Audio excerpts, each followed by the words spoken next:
안녕하세요. 김건우 목사입니다. 11월 3일 수요일 아침입니다. 11월이 시작되면서 매일 성경 큐티 본문이 사사기로 바뀌었습니다.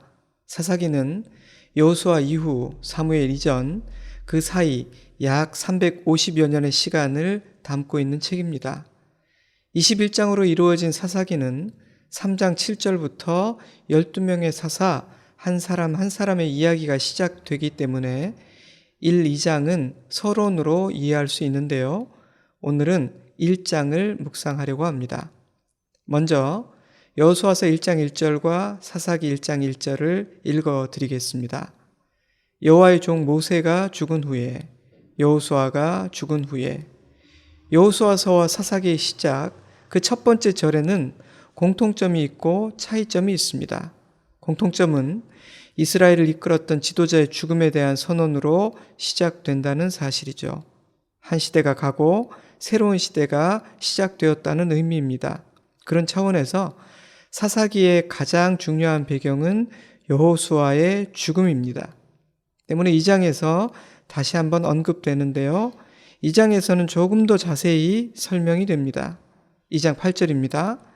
여호와의 종 눈의 아들 여호수아가 110세의 죽음에 무리가 장사하였고 그 세대의 사람도 다 그 조상들에게로 돌아갔고 그 후에 일어난 다른 세대는 여호와를 알지 못하며 여호와께서 이스라엘을 위하여 행하신 일도 알지 못하였더라.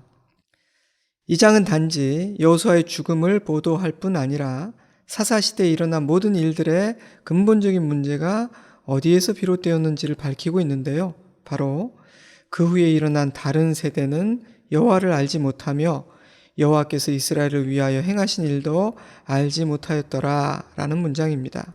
아주 중요한 문장이죠.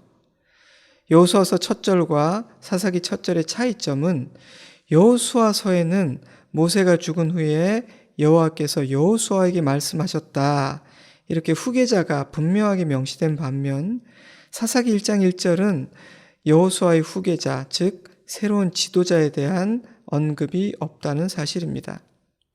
모세의 사후에는 여호수아가 자연스럽게 리더십 바통을 이어받았기에 혼란이 없었습니다. 그러나 여호수아 이후에는 새로운 리더십이 보이지 않습니다. 그러니 사사시대는 영적인 세대 계승과 리더십의 계승 모두가 실패한 상태에서 출발한 것입니다.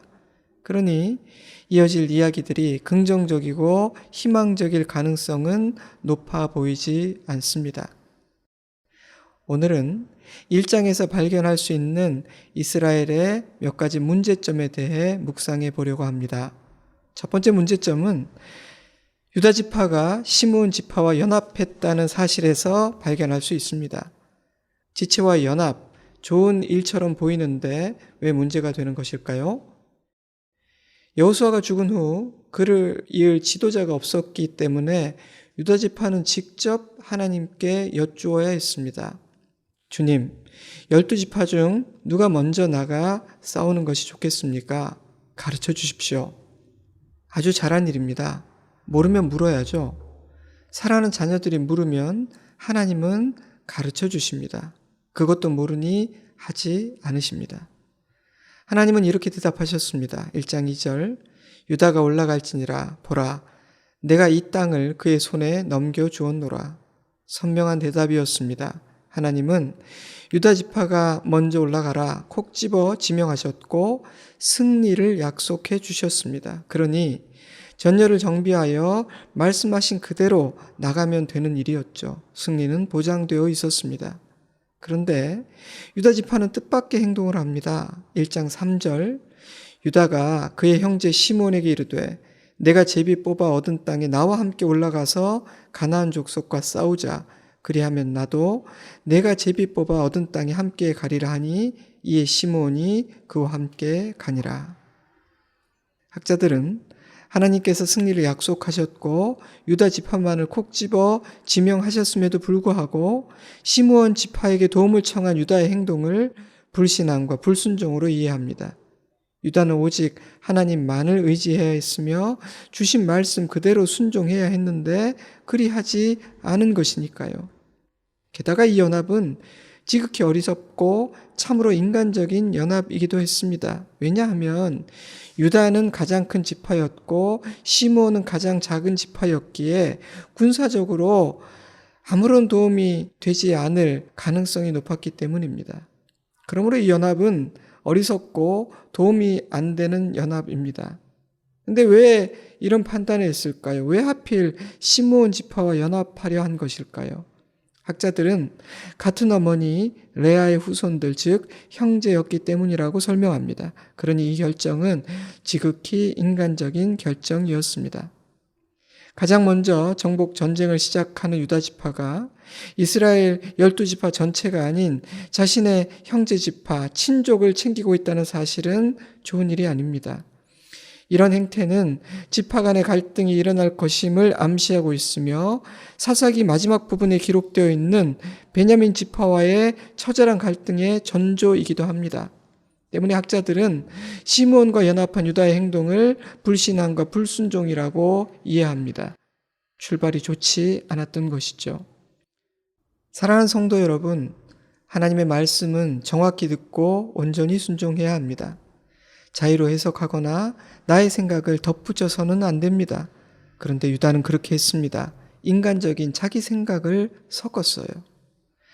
만약 시므온과 연합하는 것은 어떨까? 그런 생각이 들었다면 그런 마음을 하나님께 여쭤보면 됩니다.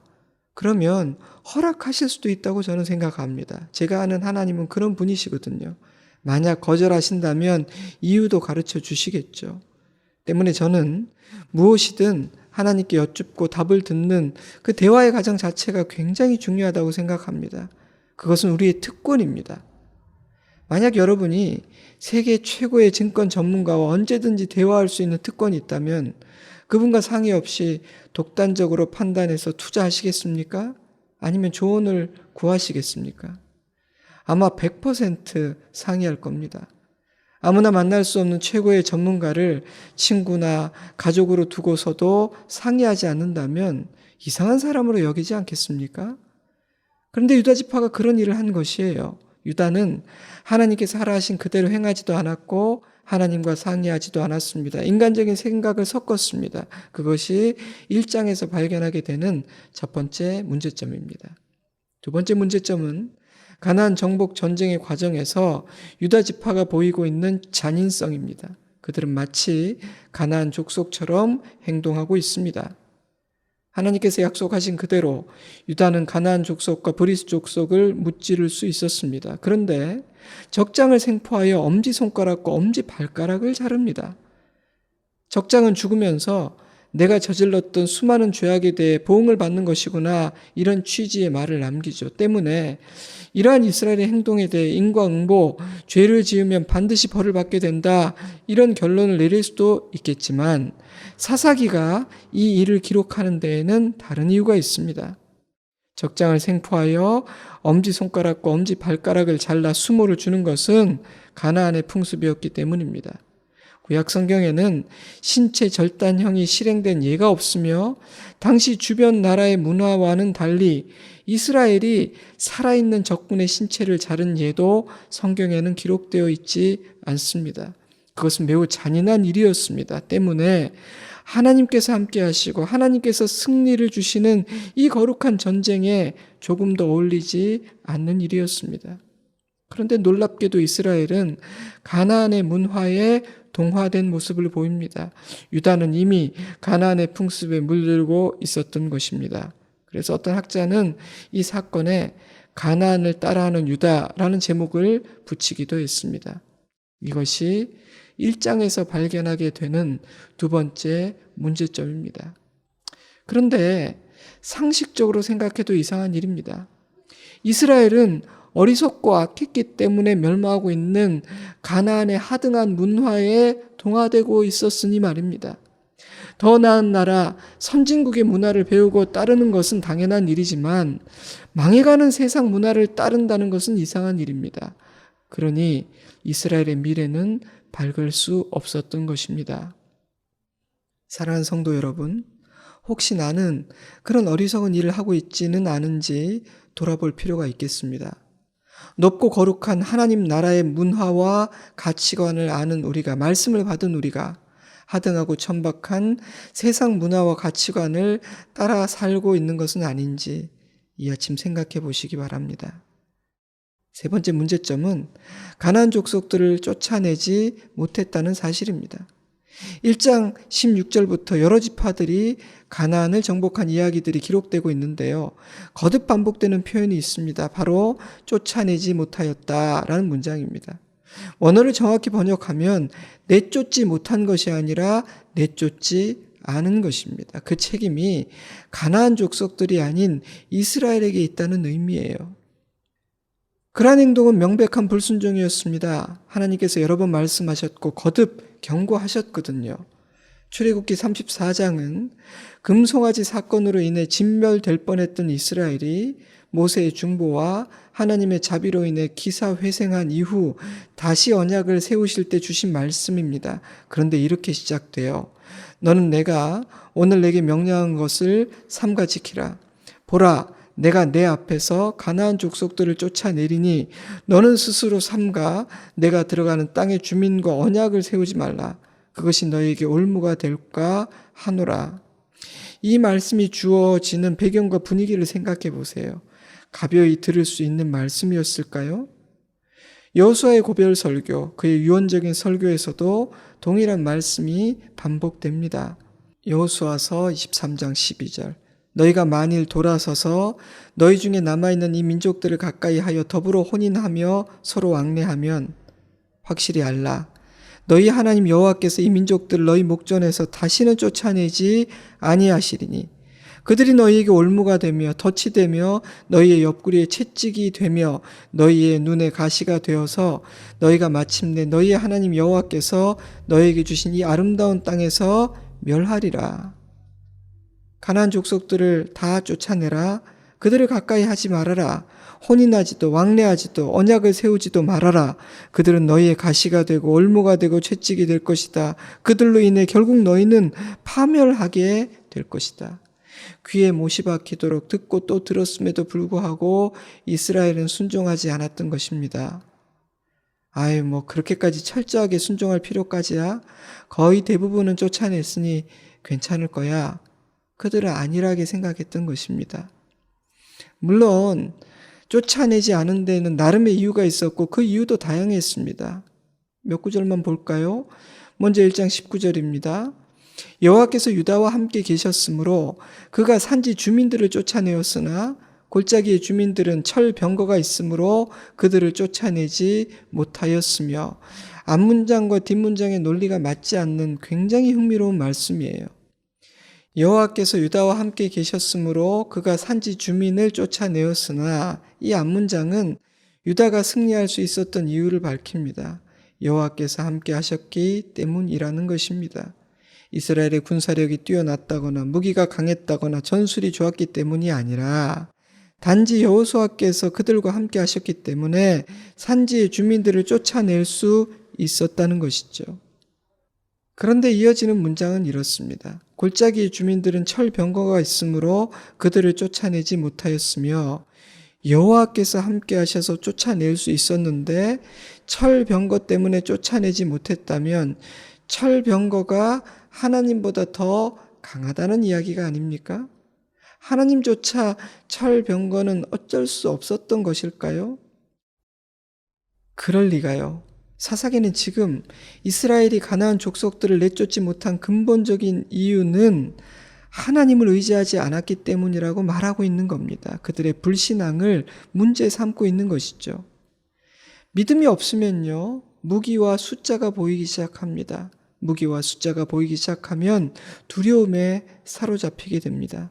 그러면 이길 수가 없습니다. 이미 진 것입니다. 백전백패입니다. 1장 27절도 볼까요? 므낫세가 주민들을 쫓아내지 못하매 가나안 족속이 결심하고 그 땅에 거주하였더니, 세번역 성경은 이렇게 번역했습니다. 므낫세 지파가 주민들을 몰아내지 못하였으므로 가나안 사람들은 그 땅에서 살기로 마음을 굳혔다.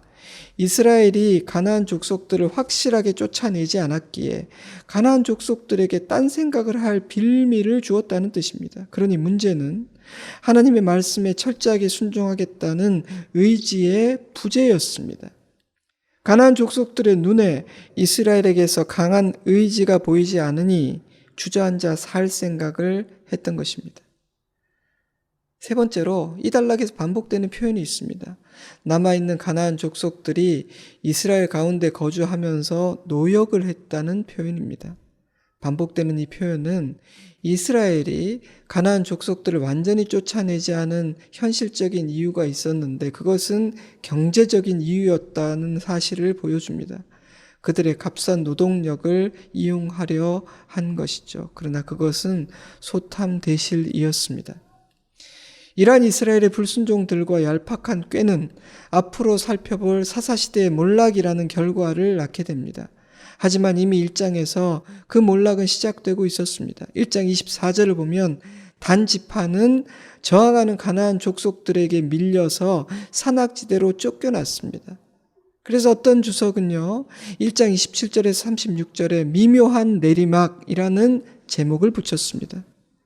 사사시대의 출발을 알리는 1장은 사사시대가 어떤 이야기로 채워질지를 암시하고 있습니다. 오늘 말씀을 정리해 보겠습니다. 이스라엘 역사 가운데 가장 어두웠던 암흑기로 손꼽히는 사사시대의 이야기를 묵상했는데요. 1장을 통해 그러한 어둠의 전조가 되는 세 가지 문제점들을 발견했습니다. 유다는 하나님께서 하라 하신 그대로 행하지 않았고 하나님과 상의하지도 않았습니다. 이스라엘은 어리석고 악해서 멸망하고 있는 가나안의 문화에 동화되고 있었습니다. 이미 많이 물들었습니다. 그들은 하나님의 말씀에 온전히 순종하지 않았습니다. 분명히 들었지만 순종하지 않았습니다. 그래서 그들이 쫓아내지 않은 가나안 족속들이 그들의 올무가 되고 가시가 되고 그들을 망하게 합니다. 사사기는 그러한 이스라엘의 어리석음과 불순종들이 어떤 결과를 낳았는지를 보여주는 책입니다. 하나님은 이 책을 읽는 모든 당신의 자녀들이 그들과 똑같은 실패를 반복하지 않으시기를 바라며 이 책을 우리에게 주셨습니다. 이 아침 나에게 주신 메시지가 무엇인지를 생각해 볼 수 있기를 바랍니다. 그리고 잠시 기도하는 시간을 가지시면 좋을 것 같아요. 소리를 내어 기도하시면 더 좋겠습니다. 저는 주일에 뵙겠습니다. 날마다 평안하십시오. 건강하십시오. 여러분의 모든 기도가 응답되리라 믿습니다. 여러분을 축복합니다. 샬롬.